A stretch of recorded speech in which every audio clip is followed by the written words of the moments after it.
పహల్గాం ఉగ్రదాడి ఘటనపై మంత్రి లోకేష్ స్పందించారు. నమో కొట్టే దెబ్బకు పాకిస్తాన్ దిమ్మ తిరగడం ఖాయమన్నారు.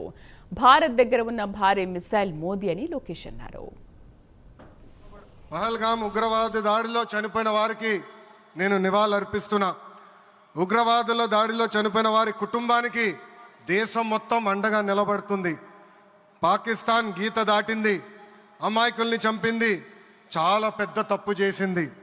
ఒక్క పాకిస్తాన్ కాదు, 100 పాకిస్తాన్లు వచ్చినా భారతదేశం నేలపై మొలిచిన గడ్డి కూడా పీకలేరు. 100 పాకిస్తాన్లకు సమాధానం చెప్పే ఒక్క మిసైల్ మన దగ్గర ఉంది. ఆ మిసైల్ ఏంటో తెలుసా? నమో గౌరవ ప్రధానమంత్రి నరేంద్ర మోడీ గారు.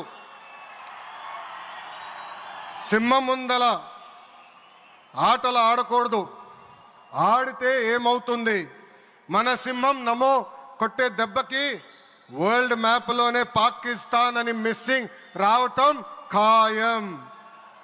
ఈరోజు పాకిస్తాన్ ఆర్మీలో పనిచేసేవారు కొంతమంది రాజీనామా చేశారు, కొంతమంది సెలవులు పెట్టిపోయారు. దట్ ఈస్ మన నమో కొట్టే దెబ్బకి పాకిస్తాన్ దిమ్మ తిరుగుతాం ఖాయం.